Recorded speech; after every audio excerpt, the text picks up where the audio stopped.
Ces derniers temps, on ne va pas se mentir, SpaceX a pris une grande place dans l'actualité spatiale. Après tout, le développement du Starship est passionnant, et SpaceX a, il faut bien l'avouer, un certain talent pour la communication. Sauf que, il ne faut pas pour autant oublier que SpaceX n'est pas la seule entreprise talentueuse dans le domaine des lanceurs spatiaux. Ces dernières années, Rocket Lab s'est merveilleusement bien installé dans le New Space. Avec leur lanceur Electron, capable de mettre 225 kg en orbite basse et dédié au SmallSat, Rocket Lab s'est forgé une excellente réputation. Et mine de rien, Electron est un lanceur fiable. Seulement 2 échecs sur 18 lancements, dont le premier vol et leur 13e, la mission Pix or It Didn't Happen. Seulement, Rocket Lab s'est toujours consacré aux petits satellites, et il y a quelques années, Peter Beck, son créateur et dirigeant, disait même manger sa casquette si Rocket Lab se mettait à la réutilisation. Bref, je divague un peu, mais vous allez comprendre, tout a un sens. La façon de communiquer de Rocket Lab n'a donc jamais manqué d'humour. Avec des noms de missions comme Don't Stop Me Now en référence à la chanson du groupe Queen, Running Out of Fingers pour leur 10e lancement, ou Return to Sender pour leur premier essai de parachute. La réutilisation qui se développe, l'ambition de pouvoir lancer des missions vers la Lune ou Vénus avec leur plateforme Photon. En résumé, on peut aisément dire que Rocket Lab est déjà largement sorti de sa zone de confort et vient justement de franchir un pas supplémentaire et une étape majeure.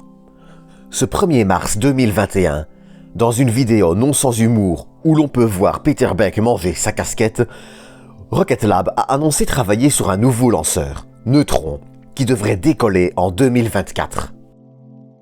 Celui-ci serait principalement destiné au lancement de méga-constellations, avec une capacité d'emport en orbite basse de 8 tonnes. De plus, le premier étage de Neutron sera réutilisable et se posera sur une plateforme en mer. D'une hauteur de 10 mètres et d'un diamètre de 4,5, on est loin des 17 mètres de haut et 1,2 de large d'Electron. De plus, et Rocket Lab le rappelle dans son visuel de présentation, il sera capable d'envoyer une charge d'1,5 tonne vers Vénus ou Mars. Si Neutron ne sera pas un concurrent direct pour les Falcon 9 de SpaceX, il va, et c'est certain, marcher sur leur plate-bande. Même s'il est pensé pour des méga-constellations, il est important de rappeler que beaucoup d'autres satellites pourraient eux aussi en profiter. Rappelons d'ailleurs, question de justice, que SpaceX s'était également ouvert en août 2019 au lancement de SmallSat, marchant, cette fois-ci, sur les plates-bandes de Rocket Lab.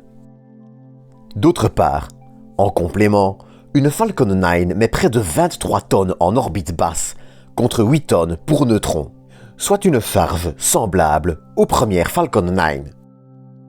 L'annonce de Neutron étant très récente, il y a très peu d'informations à son sujet, si ce n'est que, d'après les visuels, il devrait très probablement quitter les petits moteurs Rutherford pour des moteurs plus gros, ce qui serait, au final, tout à fait normal. Si tout va bien, Neutron devrait donc effectuer son premier vol en 2024.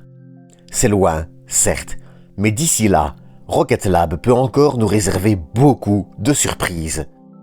L'une d'elles pourrait, d'ailleurs, être le développement d'une capsule spatiale habitée pour le lanceur, sachant qu'il est rappelé à la fin de la présentation que Neutron sera capable d'effectuer des vols habités. Mais ça, seul l'avenir, ou Rocket Lab, peut nous en apprendre plus.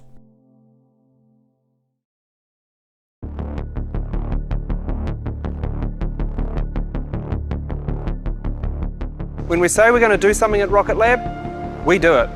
Not just once, but over and over again. The Electron rocket defined a number of industry firsts. First carbon fibre rocket to orbit, in fact. Somebody told me once that was going to be impossible. And it's reusable. But then there's the engines. The Rutherford rocket engine, the very first 3D printed rocket engine ever to go into orbit. And in fact also the very first electric pump cycle rocket engine ever produced. And of course, we didn't stop at rockets. We started building satellites too. Satellites to go to low Earth orbit, satellites to the Moon, to Mars and Venus and beyond. And there's a lot more to come. But first, I've got to take care of some business here. There's a lot of things at Rocket Lab that we said we were going to do that we've done. And a few things at Rocket Lab that we said we would never do, which we have also done. So I really think with this project, it's about time I finally ate the hat.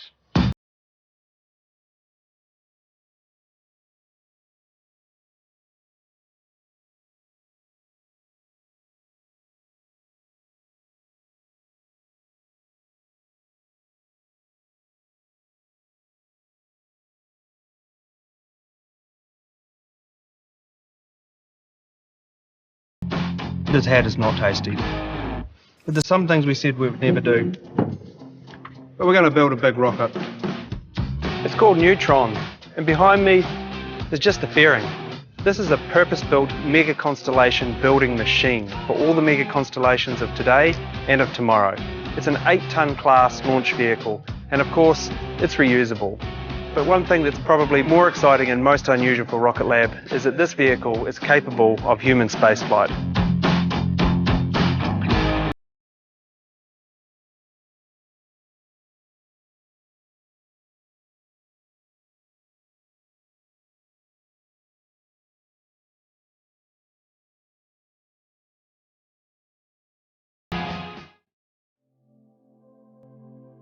Une chose est certaine, la compagnie semble vouloir aller de plus en plus vite et rêver de plus en plus grand, que l'on parle de la Lune, Mars, Vénus ou du vol habité.